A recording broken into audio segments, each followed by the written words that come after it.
Hello, everybody, and welcome into the Two for Talking podcast. We are live again across Twitter/X, whatever you call it, and YouTube. And we got Josh Yohe here with The Athletic and comedian Joe Bartnick. Guys, we had a bunch of trade deadline talk last week, but after we got off, the Penguins actually want to throw this out there before we really get into the games.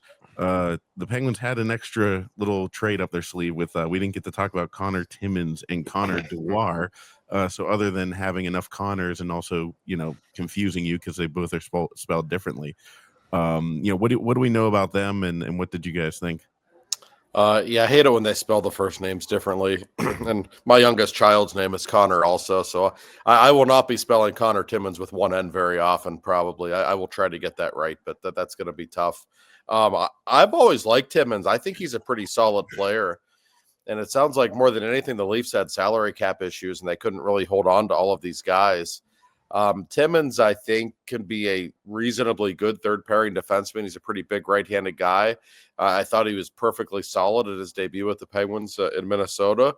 To basically get those two guys for nothing, I thought that was a good piece of business for Kyle Dubas, Joe. And they're not going to, get anybody too excited maybe, but are they a little better than some of the pieces that they had? Yeah, I would say they probably are. I agree with you 1,000%. And it was a blindsiding last minute trade because after we went off the air, I ran over and did Mark Madden with Tim Benz. And he goes, "What do you think of who we got from Toronto?" Was the first question. And I go, "What?" I hate that. Yeah. I was like, "How did we missed that?" But I've always been a big fan of Connor Dewars. We should call him the Rusty Nail, a little Drambuie on him. And he plays a little bit. He has some grit. He has some hands. Is he going to be in an NHL All-Star game anytime soon? No. But is he better than a lot of the guys that we have? He might be, and he's definitely worth a shot. Timmins, I think, is definitely a top 6 NHL defenseman, especially on the Pittsburgh Penguins. Yeah. So fine acquisition. Dubas just winning awards, in my opinion, for his excellence this year. Yeah, when you look at the Penguins, especially at the bottom 6 and at their blue line, they've been so terrible in those two departments all season long that it doesn't take a whole lot to upgrade there. It really doesn't. But in this case, you get two relatively young guys. Sometimes players stick with certain organizations for whatever reason. And they kind of find a home. So we'll see. Timmins has always been perfectly solid in my view. And we've talked at length about the Penguins' blue line and how horrific it has been. I want to see him play the rest of the season. Maybe there is something there. This is the time to find out about some young guys. Jack St. Ivany got called up on the emergency basis in Vegas the other day. I'd like to see some more of him. I know he wasn't great in training camp or at the beginning of this season, but we know what he did last year. He sure looked like a good NHL defenseman to me. Guys like that, let's get a look. So it only makes sense to bring people like that in. But I think Kyle gave up a 5th-round pick for these two guys. That's nothing. No, that's just you keep taking chances on young players with some pedigree, with some ability. The fact is some are going to hit, some aren't. But I think he's wise to keep taking those chances. My biggest fear of Timmins was not getting Ivany another look. Yeah. It really does all work out. Yeah, I mean, people are upset they lost Timmins in Toronto. He's definitely a solid 6'7", on the best team in the Eastern Conference, maybe. But on the Penguins, he's a 5'6" for sure. Oh God, yeah. No, there's no question. And in his case, you know who the top 2 right-handed defensemen are. They might drive you nuts. They're not coming out of the lineup. But you have to slot at least one guy in behind them, and let's give him a look. That was St. Ivany at the beginning of the season. Maybe we'll see both of them before the season concludes. Who knows? But yeah, it was. There's no point in not making a deal like that if you're Kyle Dubas, and of course he has some familiarity with both of those guys, so that only helps. Just for Dewars for a 5th, And I thought he looked pretty good the other day. I actually liked his game. He's a bottom 6 guy. He gets it. He knows his role. The bottom 6, like I said earlier, it has been such of a problem, and they have a lot of problems. God, I don't mean to just isolate all those guys. They're one of the worst teams in hockey right now. They have many problems. But the bottom six is painful to watch on many nights. And you bring in someone like him. I don't think that hurts the cause. And if things don't work out with these two guys, not okay. I'm sorry to cut you off. Was Achari's second year the reason why he couldn't go for a fifth, or did enough people watch him play this year? Because I can't believe nobody wanted him at all. I think the extra year on the contract isn't helping, probably. But yeah, he is the kind of guy that general managers love, especially like old school GMs. Yeah. Like all you needed to know about Achari was when the Penguins were getting killed by the Capitals a few weeks ago. Like I don't even remember what the score was. It was like 7-3 or whatever it was. They had the one power play where they just kept loading up Ovi time and time and time again. I think Ovi had 9 or 10 shot attempts on that 4-minute power play. And Achari, they're getting killed. He just keeps throwing himself at the puck, just like blocking one shot after another. Like it's like, you know what, you're down by 4 goals or whatever, and you're throwing yourself at the puck like that. That tells you something about the guy's character. It really does. I just think the overall foot speed is a problem. And if he were a free agent at the end of the season, I bet somebody would have taken him. I just don't think anyone wants to pay him next year. I think that's the issue. Now, overall, what do you guys give? You know, we did a little bit on Friday, but what do you give Kyle Dubas a grade for this trade deadline? I mean, we, have more picks than anyone could possibly want in the next 3 drafts. And I posited on Twitter. I said, if you have a moderate hit rate over this draft, this turns the franchise around, in my opinion. But what do you think he did, on Friday and last week? No, I thought he did very well, Joe. I'd probably give him a B+. I'm only going to give him a B+ for this reason. I thought it was a little disappointing that he didn't find a way to move Grzelcyk. Just the way defensemen were going for top picks left and right. I don't know what the interest in him was. I know there was some. That's the only thing. There's really no need for him to still be on this team with where they're headed. I don't think he's coming back next season. But all of the trades were great. They really were. I mean, I cannot complain with one trade. I thought the return he got was absolutely outstanding. I agree again, 1,000%. I just kind of like Grzelcyk. I wouldn't mind giving him another. I mean, we have enough second-round draft picks. Mm-hmm. We kind of rather make him happy here, give him a little more ice time, and then have the other 2 gentlemen that think they run power plays go. He gets the highest B he could get for me. A territory means we trade our best goaltender, or we traded Letang and or Carlson. That would have got the A for me, because that to me means he did some real astounding. A for astounding. Mm-hmm. Yeah. I mean, I think it's hard for it to earn an A off of purely prospects and everything like that. But B for Bolivier. Bolivier came with a second pick. I mean, good on him for turning himself into being worth a B. Yes. I mean, being worth a second round, but also he got a second round from him, and that's fantastic. Yep. And just I really like Novak. I think that's a great pickup, and I like Dewars, and Novak played great with Gino. Is he okay, Josh? He's not at the morning skate. I see that. So Jesus. I think he blocked a shot and got hurt on did. Sunday, right? Gino was blocking shots on Sunday. I'm like, what? They wanted to beat Fleury more than they wanted to get in the playoffs. Oh, they absolutely did. No, Novak, you can see the talent Novak has. I mean, he can skate. He's got a pair of hands. That was, I thought, very evident right away. So, yeah, he's not at the morning skate. We'll get the report from Sully shortly, I would think, probably about a half an hour or so. So we'll still be doing the show when we hear what's going on with him. Hopefully nothing serious. The talent was pretty clear. Yeah. Plus, he got someone to bite on Cody Glass. Even got something in return for it, a 3rd-round pick. Yeah. I'll take anything from him. I know. What did you guys? I wanted to talk a little bit about. I'm sure we can get more into trades, but the Flower and the Flower game yesterday, the last game against Flower and the Penguins, and seeing the social media hits of Sid and Gino with Marc-Andre in the locker room, it hits you in all the feels. And of course, Tristan Jarry, in the most unimportant game of his career, comes through and plays fantastic. Or his season, but Marc-Andre Fleury, go figure. And I thought, Joe, you were probably watching the broadcast too. It was really fitting if you're a numbers guy. Gino and Sid score 71 and 87. It was the Penguins' 68th game or 66th game of the season or whatever, and Crosby scored his 68th point against Flower. So, it's just been always about those 5 numbers, and it of course, Sid and Gino score against Marc-Andre. It was a great photo op too.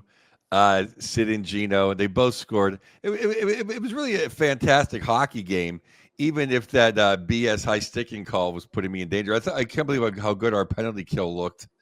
Let's say, Josh made some great points about retiring Flowers' number and all of that. And we can get to that in a second. I thought his article was fantastic as always.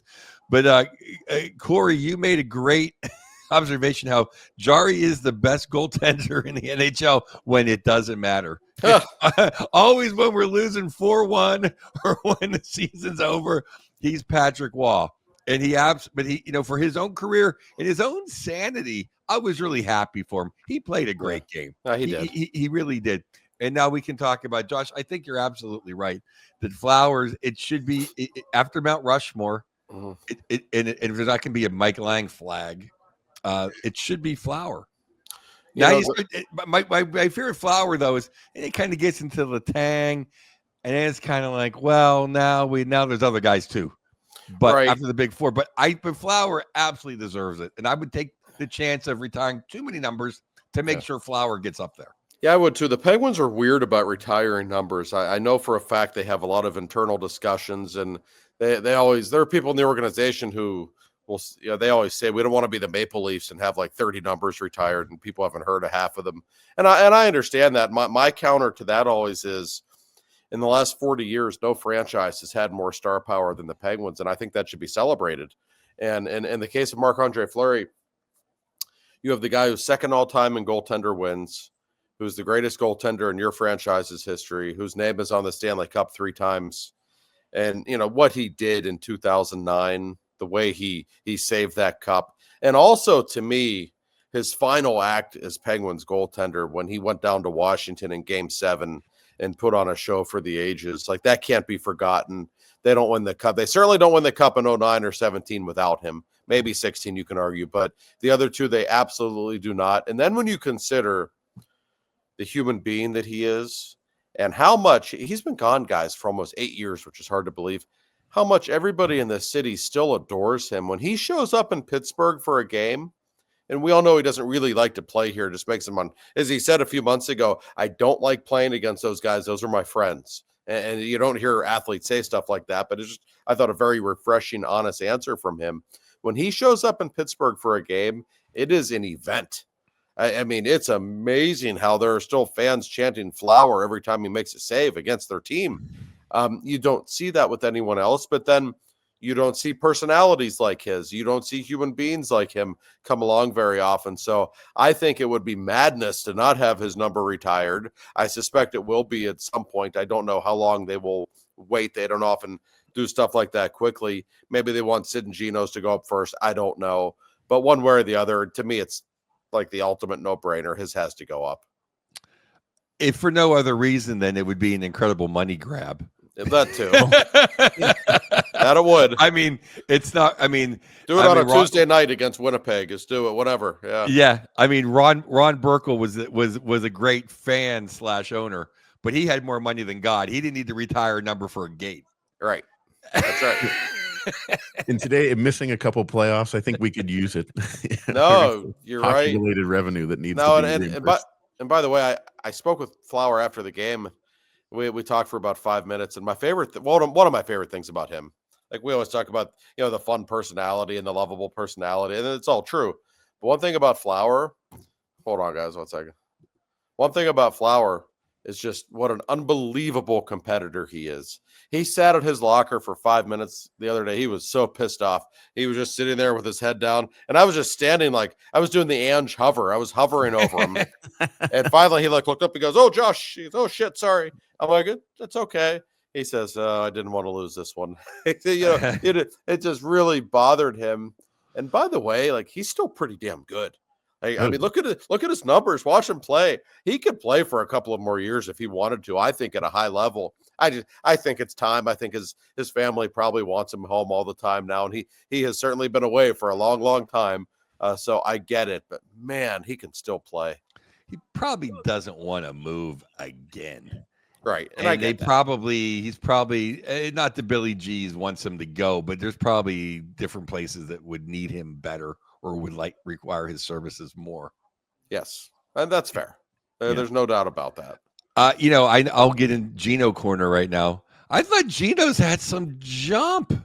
Yeah. I thought he looked great and I loved how he played with Novak and Tomasino. Like, thank God he got some wingers. Right. You didn't want to see him play with Cody Glass anymore, huh, Joe? But him and Hayes, it was it was like watching the 70s. That's how slow they were. I thought that line was fantastic. I think Novak fits right in with Gino for some reason. The two of them just look like they have some kind of chemistry, and it's like you got to run with that. And it seems like Gino lets Novak play center, which is fantastic. Yeah, which is what he needs. No, I agree. So yeah, no, I think overall, I mean, the game itself too. Just how about that the Sid goal, like the most Sid goal ever, where he scores tons of pretty goals, but like he scores some of the prettiest ugly goals, like offhand, one timer, rebound. It's just it was good to see. What do you guys think about the game on Friday with I mean, obviously we have to talk about that game. Yeah, obviously it wasn't.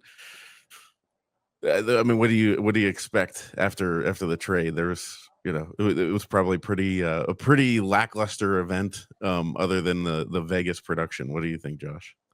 I didn't think the first two periods were terrible. I just thought they were playing a vastly superior team. That's one thing, by the way. That Minnesota team's not very good. I know they're banged up, but I would encourage people to bet against Minnesota in the first round. There's no way they're coming out of the first round in the West from anything I saw on Sunday. But Vegas is a different story. That Vegas team's really good. I feel like they're a little under the radar. Everybody is rightfully talking about Dallas and Colorado and the moves they made. And Winnipeg is really good. Those might be the three best teams in the West. Everyone talks about Edmonton a lot, even though I think they stink right now. But that Vegas team, go through that roster, try to find many weaknesses. You won't. They just play big boy hockey, and they are really good defensively. I asked Gino after the game in Vegas, I said, that team's pretty good, huh? He just looks at me and he says, blue line, because blue line good. And it is. And that's without Theodore even. So Vegas looked like men against boys in the third period of that game, Joe. I mean, they were just taking it to the Penguins. Yeah, not only is the barber of the strip, Ivan Barbashev, waking up, and you put him on a line with Stone and Eichel, I mean, that's as good as it gets in the NHL. Yeah. I think they have pound per pound the biggest, tallest, longest blue line in hockey. Yeah. And they all kind of play with bad intentions, which I love. And that'll go a lot. That goes a long way in May and June. So I don't think they have as high-end depth, and no one does, than the Stars and maybe Colorado now. Right. No one's not knocking them out in 4 or 5 games. So no, it's gonna be a war. And I'm glad my Kingers are playing a little better now. They took a little dip there I was blowing them up like 2 weeks ago, so they have a chance to catch the top, and they didn't. But you're right. I don't know if when we're going to go national, but Edmonton stinks right now. Yeah. Oh yeah. Yeah, they're not good. I would take Vegas in a series against them at the moment. So that might be the Kings' chance this year. It might be. So Vegas is really good, and the Penguins they played poorly. And I will say, this might sound like excuse making, and every team is impacted, but I don't disagree with the people who think that they just shouldn't play games on trade deadline day. Like, that's really tough. Like, I understand they're well-paid professionals, but man, you got to play a game and you might be traded a few hours before a puck drop. Like, that is on everybody's mind. It's that the games on that day always have kind of a wonky feel. And it just goes to show how dumb some of the people are who run the NHL. Like, why would you do a trade deadline ever on a Friday, which is the worst day of the week for people in terms of being online, being in front of television sets? It's totally stupid. They should just do it on a Monday when there's hardly any nights anyway. Just go dark for one night. No games on that Monday at all. And everybody's in front of their television sets. Everyone's online on Mondays. It's the best day of the week for it. Just have it be an annual festival on Monday. No games. Just everyone can do trade deadline and make the deadline like 8:00 at night or even like 11 p.m. or something, right? So it goes all night. Like, people would love it. It's not that hard. Yeah, like third Monday every March. Right, whatever. Yeah. That's it. Yeah. Everyone knows that's when it is. It's not that hard. Let's do it on a Friday afternoon. Like, they call it like 5 p.m. Friday news dumps for a reason, because nobody's paying attention. So the NHL does their freaking trade deadline on a Friday afternoon. Really smart. Like, it just never ceases to amaze me. I do know, though, that more and more people between the four nations and the NBA just stinking are turning to hockey. And, just your annual, like how I know 5 NBA players, the people that know 10 NHL guys, they know Rantanen and they know the Rat. And that made a lot of news in regular circles, regular people, my regular friends that aren't fanatics. They all know the Rat. They all know Rantanen. And it had a little NBA drama. I don't know if we want to. I want to, before we thank our lovely sponsor, I want to thank everyone that sold out the Low Love Brewery. And it was a great show and some great fans that came out. And I really want to thank them. It was so much fun. And Janelle gave me the coolest shirt. I'm going to show you guys. It's I have it hanging up.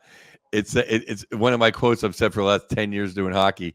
It says, big shoulders, good hands. He's a man. And it's just a power forward. It looks like me with a mustache.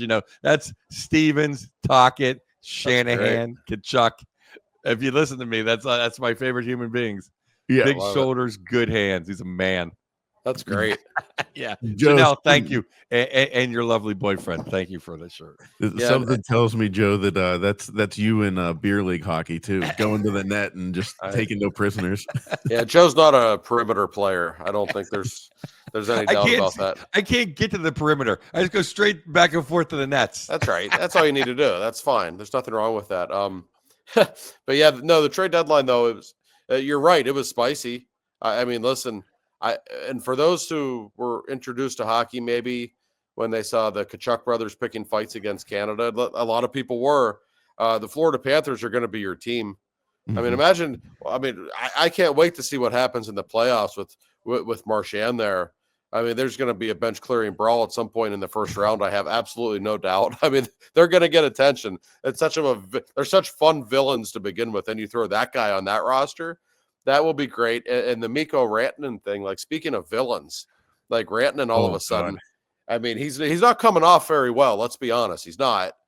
He finally took his money in Dallas, and now there's a great chance we could see Dallas and Colorado in the first round. He's not going to receive a very warm welcome back home in Denver, I assure you, Joe. Or in Carolina. Yeah. But I want to go national because there's so much juicy stuff. I just want to make sure that we thank our man. Yeah. No, we'll thank Mr. Bill Neofis Insurance Group, which you went to Carrot Top. He took you, right? Well, Carrot Top showed him some serious respect because Bill went to the meet and greet before the show. So he and Carrot Top are now friends. And Carrot Top in the middle of the show said, I want to thank this guy who's come to so many of my shows over the years. Like, oh, wow, this is unbelievable. I said, Carrot Top showing you some real love. So, it was a big moment for Bill. He was just glowing for the rest of the night. He texted me yesterday to talk about Carrot Top again and mentioned that it was a real lifetime achievement for him. So to be in the audience with Bill when Carrot Top's doing his thing is quite a thrill. And for those who don't know yet, who don't listen every week, it's Neofis Insurance Group. They are the best. They're located in the North Hills of Pittsburgh. Whatever insurance you may need, it doesn't matter. They literally cover it all. And Bill is back home from Vegas. He got home yesterday, so you can call the man himself. You can call one of his many employees at the Neophis Insurance Group. They are the kings of Pittsburgh insurance, as we like to say. Renters insurance, car insurance. Go down the list. Whatever you need, give them a call. It's 412-364-3388. They will not disappoint, and they love Penguins hockey, so you can talk Penguins hockey with them while you call. So it's really quite perfect. Thank you, Bill. And while we're on the subject of promotion, maybe subscribe to that YouTube channel if you're on there. Hit the subscribe button. Oh yeah, we like that.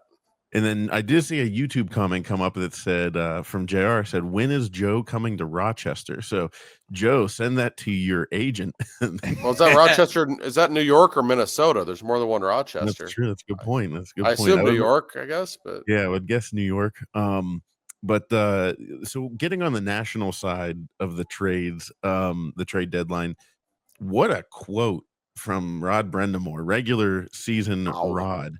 So for those of you that didn't see it, Mikko Rantanen apparently showed up in Carolina and said, "There are 4 teams that I will go to, and you are not one of them." Imagine hearing that after acquiring the guy and giving up, a pretty good player in return. Apparently nobody wants to play for regular season Rod. I get it. Like, I wouldn't want to play there if I was a highly talented player. What was your guys' takeaway from that? My takeaway was, and now I know I'm a Mikko guy, especially against my other co-partner, my other co-host, Andy, but then he kind of backed down when I said Mikko's a top 10 guy for sure and a Hall of Famer. I give him credit. Why do this dance? Let them know I'm not signing here. You want to flip me over? Go ahead. Why do the John Tavares? I'm going to pretend I want to be here, or this thing I'm going to get into. They asked Mitch Marner, would you waive your no trade clause, because they were going to send him to Carolina for imagine Rantanen and Austin Matthews, and he said no, I won't. And now he basically if he wants to not be tarred and feathered in his hometown, Marner, he has to sign. Or they can sign him for less money now. In a way, I'm not trying to change subjects, but it's like, I mean, he said, "I'm not staying here." I think it was not a classy move, but I think it was the truth hurts sometimes. Well, I mean, listen, did Mikko handle everything perfectly? Not necessarily. Is he a portrayal of the modern day athlete who's going to put self before team, perhaps, but that's also his right. And I look at Carolina in this, like, especially after what happened with Gensel last season. How do you make this trade without having pretty good knowledge that he will sign? Like, I just don't understand the thinking behind it. I don't know if they just didn't do their homework, if Mikko double crossed them. I don't get that sense, really. Ultimately, Rantanen still probably just should have stayed in Colorado and then signed elsewhere this summer. That might have been a lot easier for everyone. So I don't understand what Eric Tolsky and Carolina, what they're thinking. You're just going to assume you can sign a guy like how do you not have that conversation with his representation beforehand? And why do you make the trade anyway? So I think Carolina comes out of this looking really bad. And through all of this, I think they could have been a Stanley Cup contender in a year when the East isn't very good. But now I don't really view Carolina as that way. And I will say this, Brindamore's a pretty well-liked guy around the league. And it was pretty shocking that he came out and said that. But I promise you, there's some players who are going to see that, and they're going to say, I don't want to play for that guy. Like, I don't want to play for a guy who's going to run his mouth about me right after I leave like that. You got to be careful when you say stuff like that about players, because I promise you, they all notice. Oh, he Ron cooked them for sure. I'll use that verb. And they got Stankhoven, who I like, who scored, and recently, and they got 2 first-round draft picks. Yeah, I think Carolina came out okay. If I like Natius, the other guy, whatever. It's basically for Natius, they got Stankhoven in 2 first-round draft picks. I think they long term, sure, yeah. I think they came out okay. I don't know. I think the villain in all this is Miko Ren's agent. He tried to play hardball with Joe Sakic. Oh, These yeah. guys like Sakic and Yzerman with multiple Stanley Cups. Yeah. You can't play hard. He was like, you know what? I don't need this headache. No, it's true. And I'm sending your ass to Carolina. It was no one was more shocked than Rantanen that he got trained. But how does Carolina not have ink on the 8-year extension that he signed in Colorado before that trade? That's what I don't. I mean, like Dallas basically did. No, that's true. So and this might just be further proof that all NHL players want to play in Dallas and Tampa and Florida and nowhere else right now. It certainly is starting to look that way. Understandably, it's understandable for financial reasons for sure. And those might be the 3 best teams in hockey right now too. That's not a coincidence. So these are all certainly things to consider. The Rantanen drama was fascinating, and you're right. As the story goes, his agent basically told him, "Listen, got Leon $14 million in Edmonton. You're going to get $14 million too," and that became the number. I think Mikko Rantanen's a great player. I don't think he's Leon Draisaitl. I think most would agree with that. But that's the way these things go. We see it in all sports. Like Myles Garrett gets $40 million a year, so now, got to get TJ $41 million a year. Like it has to be this ego-driven contest about who makes the most money. We'll see, but I'll tell you, Dallas might, even though they didn't look great the other night in Edmonton, they might very well be the favorite right now. Like on paper, Joe, I don't see a better team in hockey. I see no weaknesses on that team. I see star power everywhere in every direction. Beating that team 4 out of 7 is going to be really tough this spring. Oh, the only weakness is backup goaltender.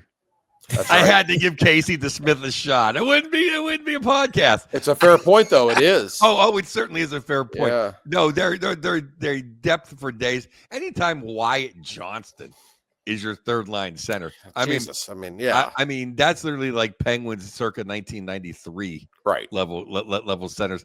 That team's amazing. But I'll tell you who I really love getting going this weekend was my boy Val Nichushkin. Did you see that Lemieux-esque goal? Oh yeah. I mean, are you kidding? That first round, everyone that whined every time Toronto used to whine, I can't believe we got to play Tampa in the first round. I can't believe we got to play Boston. That is nothing to if it's going to be Dallas, Colorado. Oh my God. I mean that is an absolute hatred now and an absolute talent extreme. I mean, that could be an all-star game.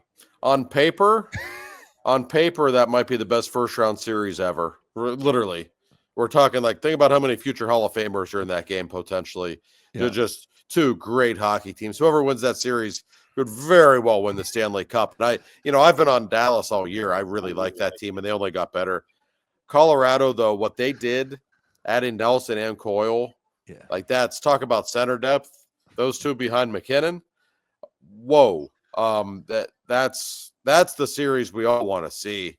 And the first round, I always say the first round of the playoffs is the best extravaganza in sports because what has happened in the Stanley Cup playoffs, by the time you get to the conference finals, everybody's out of gas. Like they've all killed each other, and the hockey's just not as entertaining. It's really not, I don't think, in the last 2 rounds. But especially in that first round when everyone's gas tank is full, it doesn't get any better than that. And if you get maybe you get that series, and I'm actually actively rooting for the Maple Leafs just for a few weeks. I want them to win the division just so we get Tampa, Florida in the first round. Oh, I mean, you talk about 2 unbelievable first-round series. I hope the NHL is smart enough to stagger them on different days because, I mean, those are the series we all want to watch. 1,000%. And, I don't need to sit here and talk about the greatness of Nathan McKinnon, but I'm going to talk about the greatness of Nathan McKinnon. In his draft, he's the first one to 1,000 points. He's 1,001. The next guy back is Barkov. Barkov only has 711 points. Yo. Wow. It's not like Barkov's played in Winnipeg or, Phoenix. I mean, he's had some wingers. Yeah, he has.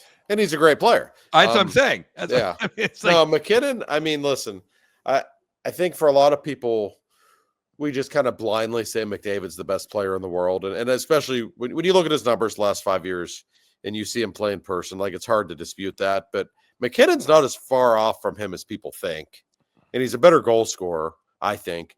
And what he's done, and he actually, his first season or two were good, but he didn't really become McKinnon until about the third or fourth year. But ever since then, I mean, listen, he is truly special. There's never been anyone quite like him, Joe. Do you guys, what do you think about, I compare him kind of to Evgeny Malkin? You know what I mean? Like, not going to be Sid, but like an all-time great. Is that I playing styles, he reminds me of Malkin reminds me of Rupe Hintz. He gallops through the gallops through the neutral zone. He's long. He's got that witch gene of finding players behind his back and do some stuff with the puck. The guy that Nathan McKinnon reminds me of, with a little less aggression, although maybe if he played in the 90s, he would have. He reminds me of Lindros. Like, he is just an animal. That's interesting. That's a great call, because McKinnon's kind of a freight train the way he plays. Like, when he gets going, like, he obviously not as big as Lindros, right? But better. I mean, historically speaking, he will be better. He's an obvious Hall of Famer. I don't know. Yeah, I know what you're saying, Corey. He's not going to be like on the McDavid Crosby tier, but he's right below that. I mean, he really is. This is one of the great players of all time. He's already got one cup, and they've always been my favorite team to watch now for years. You got that guy and Makar on the ice together, and you mentioned Tuchkin. I mean, that guy is so talented. Even the saucer pass he made to beat the Penguins last week, like, there's nothing that guy can't do. Really, you put those three on the ice. Natchez has really fit in very well there. Now you got Brock Nelson. I mean, it's basically an all-star team. Like, I don't love their depth necessarily. They're maybe a little top heavy, but their top 10 players are better than your top 10 players. I don't care who they're playing. And McKinnon's still the leader, and that guy is so hyper competitive. Like, I love to, like, after games when you talk to him, he's still like breathing real heavy. He's still so worked up. Like, you can tell, like, it just means everything to him. I love watching him play, and it truly baffles me. I've had the pleasure of visiting Cole Harbour, Nova Scotia. Cole Harbour, like, it's a little tiny suburb. Like, it's like Bethel Park. Like, it's just a small little town, and two of the great players of all time have come from there. It's incredible to me. I have 2 points on McKinnon. Just, when they show people carrying their Starbucks in before the game in their suit. Yeah, he looks like a stone cold mafia killer with 30 bags under his name. I mean, literally, like, he's gonna kill somebody. Like, what an animal. And then the only thing Nikushkin can't do is pass a drug test. He can do everything else. He can pass the puck. Yeah. I mean, I love him. You've heard me rant. It's a crime they test him in the playoffs. The game is better when he's playing. But he's Roy Hobbs. When he was a rookie, I loved him in Dallas. And then, like, the next year, he had like one assist in like 82 games. And like, what? And he disappeared. He's like Roy Hobbs. And he resurfaces in Colorado. He's an incredible hockey player. Well, he needs to find Glenn Close and just settle down and stay on a good path for a few years, because, I mean, no, he's freakishly talented. He might be the X factor in all of the playoffs, literally. Because as great as Dallas is, like, if McKinnon and Makar and that guy get going, that they could win that series. I mean, they're capable. That's how talented they are. He was literally in the top 5 for Conn Smythe going into the conference finals. Like, he was leading the right playoffs in goals. Yeah, I mean, yeah. I have a couple more things I want to get to. Just the drama of it all, of the deadline is coming out later. Is that Rat Marchand went to go speak. Did you hear this, guys? No. Oh no. Yeah, he went an in-person meeting with Sweeney, and he basically talked to them in person. And they still said no to him. And they still just traded him away. Wow. What mismanagement on their part? What was the gap that they were trying to get to? Like, what did Marchand want that they didn't want to give him? Well, what my buddy Andy told me was they were going to give him 2 years at $3 million a year, which is just absolutely insulting. Yes. Now, I don't know where he heard that.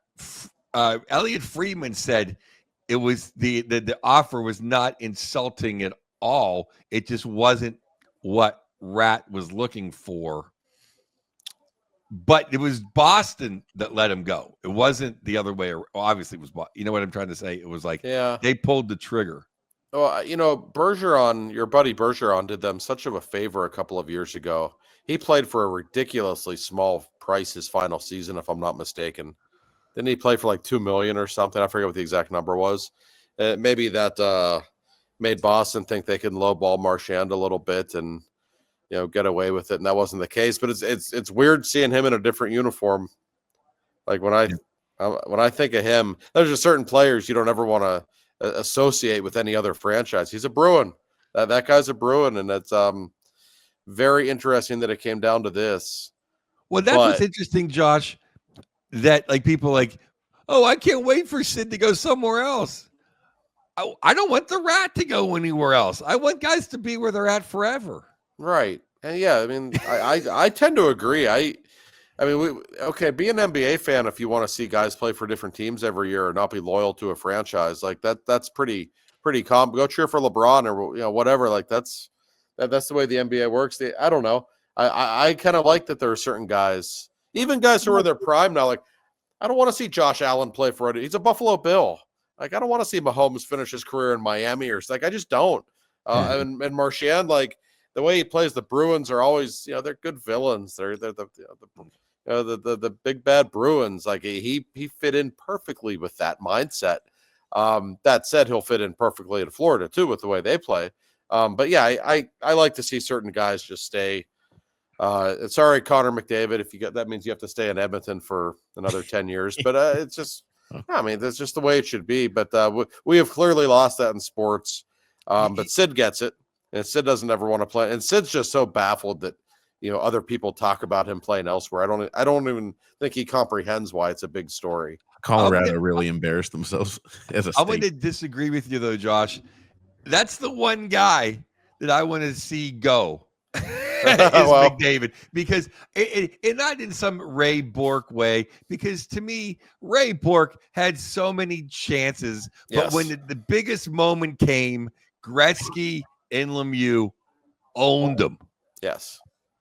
Oh, they sure did. I thought Ray Bourque sucked my whole childhood because the only times I saw him on TV, he was getting embarrassed every game. I didn't really appreciate until I was older how good he was. Me too. I thought he was better. I thought his Sega rating was better than his actual game. But that being said, like I don't want him to play 20 years and be third in all-time points and never get past and only have one final appearance. I don't want that to happen to him. No, that's fair. But especially I think it's when guys have won a cup with a team and they're, franchise icons. I don't know. It always seems silly to me when they move on. Yeah. And Josh, one more point. It's always guys that have never won anything that want people to move. It's true. Yeah. You ever notice that? Guys that won cups, they understand. Like, hey, I won. Yeah, that's right. Biz always wants Sid to go on the move. Well, he probably doesn't really understand what Sid understands and what he's been through. But I always say Sidney Crosby, the world's nicest man. If you ever want to get under his skin, you ever want to piss him off a little bit, just say, Sid, a lot of people would like to see you and Nate play together. Like, well, what do you think about that, Sid? It's amazing how often it comes up. It drives him nuts. I want to see Biz get traded to the Golf Network is what I want to see.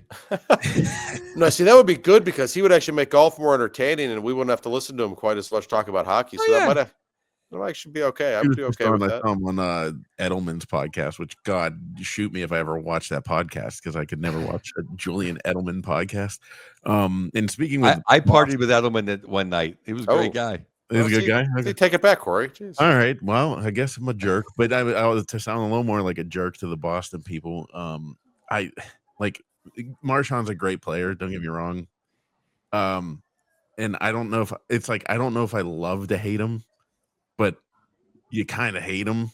And like the whole Boston, like I know you've gone on about Patrice Bergeron, but like the getting outside of the Boston sphere, they think that the Bruins have been the best organization in like the last 20 years. Like they were like, this is the first time since 2005 that Bergeron and Marchand and Char are all not Bruins. And I'm like, really? Like they played that long ago? Like, you know what I mean? Like they weren't relevant to me till, I don't know, 2009-ish, 10 maybe, like, oh, okay, they're starting to make a run here. I don't know. I think they're the most overinflated ego of hockey fans, where I'm like, you guys have been good. Don't get me wrong.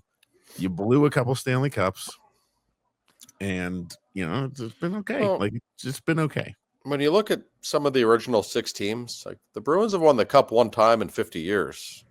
Once. It's incredible. The Rangers have won the Cup one time since World War II. The Leafs haven't won the Cup since the league expanded to 12 teams in 1967. Vietnam, if you want to give war references. Yeah. Since the early days of Nam, that's the last time the Leafs won the Cup. Like that's 3 of the 6 teams right there. I mean, that's a pretty incredible thing. If you look at it in that context. And the Bruins are always good. They're always a steady, well-run franchise. But that's fair. I don't know. It's going to be just weird not seeing Marchand there, though. They make me feel like how the Steelers are right now. Pretty similar. Like, where the fans are like, the fans think we're great, but we're not really. Like, you know what I mean? Like we have a inflated ego. Well, the national media wants to have a huge market, be a great team. Yep. And they've blown a few playoffs, but they're always in the playoffs and they're always an entertaining team. So that's why they get a lot of press. But they are a little inflated. They're not the Penguins, they're not the Kings, and they're not the Blackhawks, and they're not Tampa Bay of the last 20 years. Right. But they're in the next realm right underneath that. And for a top 5 or 6 hockey market, that's a good place to be. Yeah. For getting, and Pierre Maguire can't get enough of Patty Bergeron. And like I've said, that could be my next t-shirt, Janelle. If Kopitar played in Boston, they'd already have a statue. Yeah. Oh, yeah. That's what really gets me about it. I see them like opining about Bergeron, and I'm like, was he really that good? Like, I mean, I know he's good, but like, the way they talk about him, ever since maybe Joe, you pointed this, I just kept pointing out so many times that it's like, I'm just so annoyed. I'm like, he's really not that great. Like, everybody shut up. Like, he's Patrice Bergeron. He's not like, well, but you're right. The Bruins, so they're one of those teams that never stink. All right, and that's why the Steelers never stink. I would say the St. Louis Cardinals, they never stink, really. Yep. So when teams have huge fan bases and they're consistently good, even if they haven't won a lot of championships recently, I think that ego probably comes out a little bit. So the Bruins are that, but it sure looks like the Bruins are going into something of a rebuild, and it's been a long time since we have seen that. So it's just interesting. Some of the traditional powers of the last couple of decades, whether it be the Penguins, Blackhawks, Bruins, all kind of going. Detroit's still kind of stuck in that. Whereas now you've got teams like Florida and Tampa and Dallas and all the non-traditional hockey markets all of a sudden look like the best teams. It's definitely a new time, a new era for the NHL. Terrible game last night for the Red Wings on many accounts. One was that 5 minutes left, they call that interference on rough on Sider. What a gift.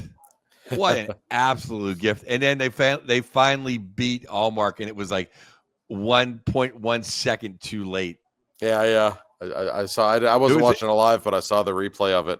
Oh, it was a good game. Yeah, I'm a Red Wing guy. It was and I just hate other than Brady Tkachuk, I don't like anybody on Ottawa. I don't like their front office. I don't like anything about Ottawa. Like the arena where it's located. Oh God, it's really awful. It's the worst arena in the league by far. Just terrible. Before that you can play hockey on, and they don't have a hockey rink right next to it. Like, come on. Yeah. But before we go to phase 3, which I know is going to get juicy in about 2 seconds, oh yeah, I do want to hit the Marner thing again. What do you think, Josh? Like, he's going to be a Tavares-esque villain if he doesn't re-sign there. It looks that way, and I'm not under the impression that he doesn't want to re-sign there necessarily. But I don't know. It's always a soap opera in Toronto. What happens if they lose in the first round? Then what happens? And they might. I think everybody's kind of waiting to see how the playoffs go before decisions are made. But does anybody really think the playoffs are going to go well for the Leafs? They're a good team, but do you think they're going to go through Tampa and Florida, Joe? I don't. I don't think they're going to win the first round unless they play They got Ottawa Columbus or something. Yeah, right. I don't know if they're going to beat the Rangers, even though Igor looks shakier and shakier every day. Maybe Quickie's going to get the start. Yeah, I didn't like what they did. I'm not a Lawton fan for a million reasons. And Carlo's good, but they need 3 more guys. They got rid of Timmins. You know what I mean? They need 3 more defensemen, not just Carlo. Well, I agree. It'll be a shame to watch Toronto struggle again. And I shared a couple of those people popping up. And do you think the Pens make a run at Marner? Like, we're going to have a lot of cap space. The cap's going up. I've been hard on Marner because I'm a Matthews guy, and I love Prince William Nylander. I love Willie. I think Willie's got nuts. He's not scared of anything. I don't want a Marner guy. I think however great Marner is, hey Janelle, I want a guy with big shoulders and good hands. I want a man. I don't want another small guy playing on Sid's wing. I want modern day Kevin Stevens. I know people are going to bring up Marner and the Penguins this summer. If indeed Mitch does walk, the Penguins will have money. Kyle Dubas has a great relationship with him. I think Sid and Marner have a really good relationship as well. So I guess you can connect the dots there, but I don't think that's going to happen. My sense from Kyle Dubas is that he's not going to spend a ton of money this summer. The math just doesn't work out. If it were the summer of 26 when Marner were available, that might be different because that's a year long in the rebuild. I think when the summer of 26 comes, that's when the Penguins are going to start getting very aggressive for players and really trying to get good again quickly. I don't see it happening this summer. You never know, but I think it's unlikely. Well, that's where I get really excited about the 26 season because, it's a shameless plug, but I wrote something about it in the Hockey Writers where, like, Sid in the 26 season, like, could be looking at getting to number 2 all time in points. And that, I think I'm like, oh, if we're like watching what Dubas did, I've been thinking points wise, where's Sid going to end up all time? But now it looks like, like in the end of his next contract, he's going to be like, yeah, give me one more year. Like, let's kick it out another year and see what happens here.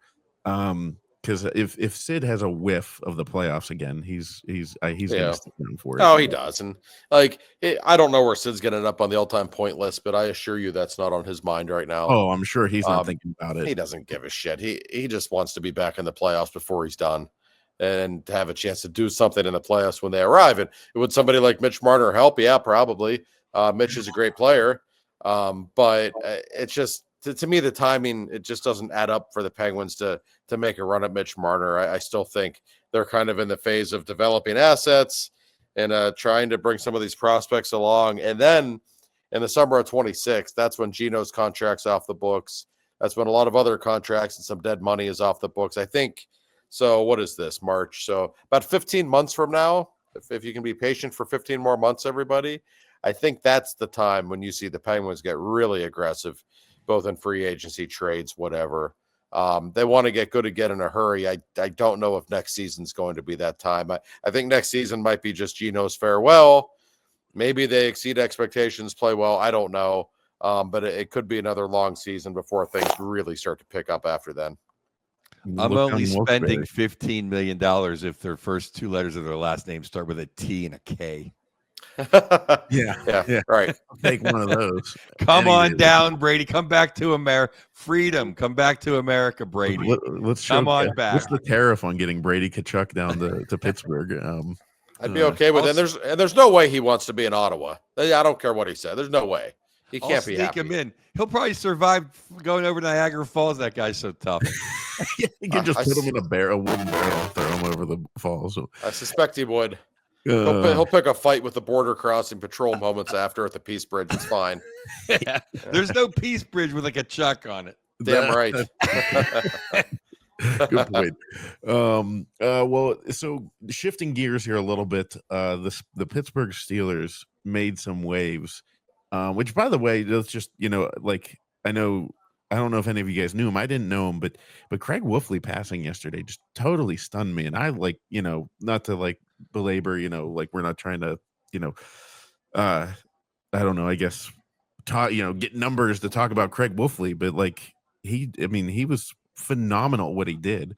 I love when his word mogenation, like he one of the all-time greats, and it's just like it really hit me so hard yesterday because I didn't know him at all, but it was like Stan, Mike Lang, Craig Wolfley, Tunch Ilkin, all in the last 4 years. So thoughts and prayers to Craig's family.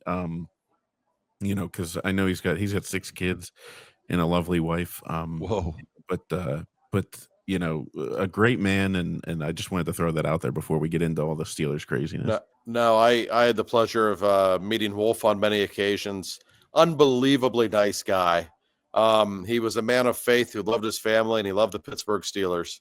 And he truly did. And I know his son CJ really well. He actually produces the radio show that Borky and I do for 970 AM Fox Sports in Pittsburgh. I was a really nice kid. And my heart just goes out to him. Wolf, it was shocking news. We knew he was sick. He was diagnosed with cancer not long ago, apparently. And just happened very quickly. And I think I'm like 66 years old, way too young. And we always talk about what a good guy he was because he was. But when I think about Wolf, I also think about how good he was at his job. You could listen to a game for 5 minutes and he would teach you something about the game that you hadn't even thought of because he played and we didn't. He was really good at the job, and his enthusiasm for the Steelers was like second to none. That man truly bled black and gold. We're really going to miss him. Yeah, I had the pleasure of meeting Mr. Wolfley a handful of times at DVE, and just the nicest guy. And when Steelers legends are nice to me, I'm like shocked because they don't have to be. Mm-hmm. I love people who are nice to you that don't have to be. Like that's like, I mean, not that anyone needs to be rude, but just there's just hello, and then there's hey, how you doing, and just the big Craig Wolfley hugging and just a super nice guy. I feel for his family, 6 kids, geez. But the other thing I want to say about Wolf, which is a complete compliment, is I loved listening to Wolf talk about football. Because when it's not Penguin season, when I listen to Madden, I listen to the podcast on 2-speed, which drives people crazy. When there's Steeler guests, I almost always just skip because it's not my passion, my love. And most people, I can't stand to hear talk about football. Give me a headache. Wolf was the one guy I loved hearing Wolf talk about football. Not only did he know his shit, he was so entertaining about it. He was just great at his job, and just not right after, but Tunch, and it's just what a loss, what for everybody, especially his family, obviously, but just the Steelers, it's just a loss. No, it's huge. I did Twitter or X or whatever we call it was down half of yesterday, so I had a flight home from Minnesota yesterday, and Twitter was down. I got a text from Mark Cabali, the Wolf had passed, and I didn't even know because I hadn't seen all the tweets about it. Like, I was just devastated because he's truly a good human being. He and Tunch Ilkin were inseparable, best friends, the 2 nicest people you'd ever want to meet. And I have memories of those two. Last time I was at Latrobe a few years ago. I was up there in a work capacity, writing an article about the Steelers. And when I was leaving that night, it was after practice, and I saw Tunch and Wolf both having a stogie, just sitting by the field at sunset telling football stories. And I could have stayed there all night listening. Like it was just unbelievable just being around those two. Yeah. So rest in peace, Craig, and thank you for everything you did for the Steelers. We appreciate it. And speaking of Steelers, Aaron Rodgers, we'll get to that in a second, but DK Metcalf, holy crap. That's why I want to say the biggest Steelers news is obviously losing a legend. But the second biggest Steelers news is holy crap, DK Metcalf is unreal. And he's been in the league so long, I almost assumed he was like 31 and we were getting him at the tail end of his career. He's 27 years old. He's on Dale Lawley and Matt Williamson's podcast, they said they saw him standing next to Tony Gonzalez. He's bigger than Tony Gonzalez. He's a wide receiver. Nice. And he runs down fumbles. Something Deontay Johnson never did. So what did you guys think of DK Metcalf coming in? Yeah, I like it. I mean, listen, he's a really, really good player. Everybody knows this. It was an un-Steelers-like move to make. to give up a second-round pick for him. But he's a stud. He's the kind of guy Pittsburgh's going to love because he's physically imposing. He plays hard. What's not to like about him? The only thing I will say about DK Metcalf, if you're going to have DK and if you're going to have George Pickens, you better have somebody who can throw them the football. And I hope the Steelers know what they're doing right now, because if you bring in someone like that and you have to come back with like Russell Wilson again next year or someone even worse at quarterback, what sense does that make? So I'm very curious to see how things work out. And real quick, guys, I know we're talking football, but since we're going live right now to quick injury updates just came over from the Penguins. Tommy Novak's day-to-day with a lower body injury. So thank God. Not playing the night not series. Ryan Shea is week to week with an upper body injury. And that's about it. So we didn't talk about Shea real quick. Just throw out there. I'm so glad for him that he got a contract extension. It's great. New contract deserved. So banged up a little bit, but anyway, so that's the news. So back to football. Well, yeah, Shea has been playing well. I'm really happy with Metcalf. That's going to be fun. I think this should grease the tracks to get rid of our prima donna girl. George Pickens. He's not going to handle this well. I think so goodbye. Just do it now. Yep. Rip the Band-Aid off. That second round pick that you traded away, you could get back probably. Probably, I would think. There's only one football, and he's not going to get it enough. He's going to cause problems. I don't care if Joe Montana's the quarterback. Luckily, DK is big enough. George probably won't be able to beat him up, so that's good, if indeed that does come to that. But guys, this quarterback situation is fascinating. I don't know. Speaking of prima donnas, Aaron Rodgers is, of course, very much in the news right now. We're still kind of waiting on a decision. The way I have it understood is the Steelers have made their offer and they're just waiting to hear back from him. And it sounds like the Giants want him also. Like, I still think, even though he's 41, Joe, like, I still think his ceiling is higher than Wilson's. Like, I thought Russell was okay last year. I don't think they're going to win anything with Russell Wilson. I thought his physical limitations were pretty clear at the end. I know Rodgers is older. I actually thought he looked pretty good at the end of last season. I think he's just overall more gifted. Maybe he can take advantage of those receivers more. But what are your thoughts on the possibility of Rodgers coming to Pittsburgh? Because, boy, that would create some drama and a circus in Latrobe in July like we have never seen. I have a lot of thoughts on Rodgers. One thing that my buddy Bill hates when I say is he's always nice to me, because I know he has a million detractors for a few reasons. I've met him on a couple occasions. Couldn't have been any nicer. I love the guy personally. Professionally, I didn't like 4 or 5 years ago. And Aaron, if you ever hear this, please, we can still have beers together. And let's go bar hopping. I didn't like when it was like 3rd and goal and he didn't put his head down. He'd go for the end zone. I don't know if you guys remember that's like the NFC Championship game. That to me is like, that was just one of those things that was not as bad as like Pippen not coming in the game but that to me is just one of those things like, how do you not just put your head down and go for it at that point? So those are my two personal theories or two personal sides. As far as quarterbacking, I didn't watch enough of him. Is he more mobile than our old man from Seattle, the old man from Seattle? I think probably about the same. I don't know. I think he can see over the line. Oh, well, okay. Well, I guess that's just as good as being able to run away from. I mean, that's true. That to me was the big. I mean, our line's still going to stink unless Tunch and Wolf come back as angels. No, I mean that was, to me, is their biggest. I think the biggest problem. I mean, if Russell Wilson had protection, I think he was a pretty good quarterback. I thought he was fine. I didn't think he was great, but he's obviously certainly better than Fields. I see some Steelers fans are upset that Fields walked. Like, why would you give that guy $20 million a year like the Jets did? That's insane. He's just not that. I'm sorry, he's just not that good. Well, my sister, who bleeds black and gold more than Kabali, she's very upset, and my nieces and nephews that Fields left. I thought he was fine. He was fine, but I wasn't that impressed. Rodgers. Here's the thing about Rodgers: the Jets were dysfunctional last year, and I'm sure he played a role. I mean, listen, he's a pain in the ass in his own way. But if you look, he was coming back from the Achilles tear at 40 years old. And if you look from the bye week on, the last 7 or 8 games of the season, he was really good.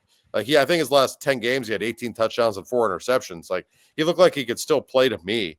And to put him on a team with Metcalf, and if you do keep Pickens, that could go many different directions. There's some volatile personalities there, but I'd be watching. I know that much.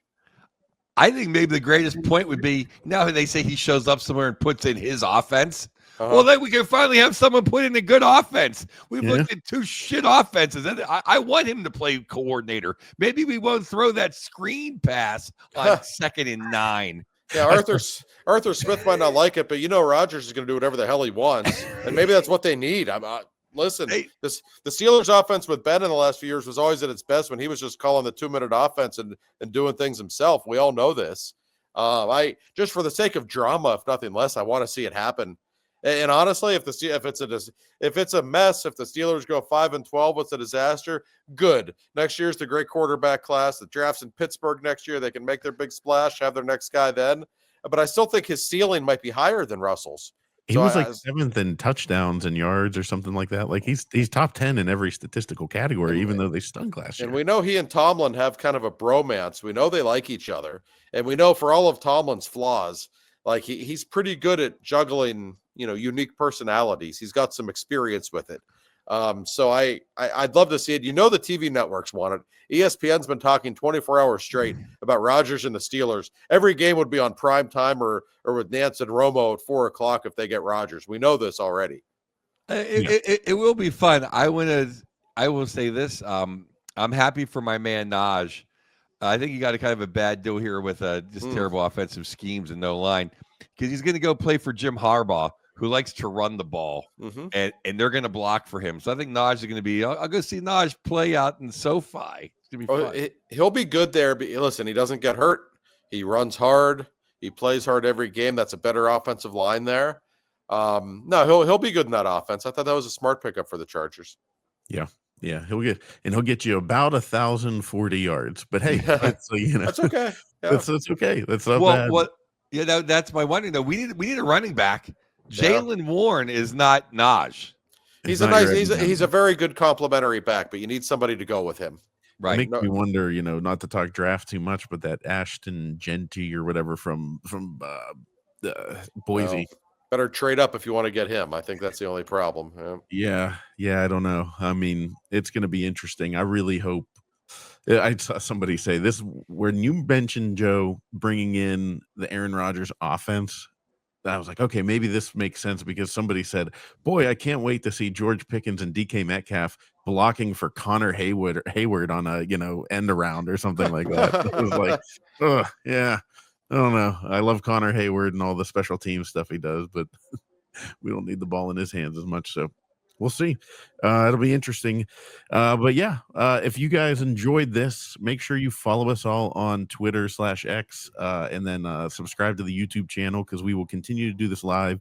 I had some, travel issues, and then I had some sick kids yesterday, so that pushed it back a day. But we usually do this on Mondays, usually around 1:00 or so. But we appreciate you guys. We appreciate Mr. Bill Neofis, and I'll talk to you guys next week.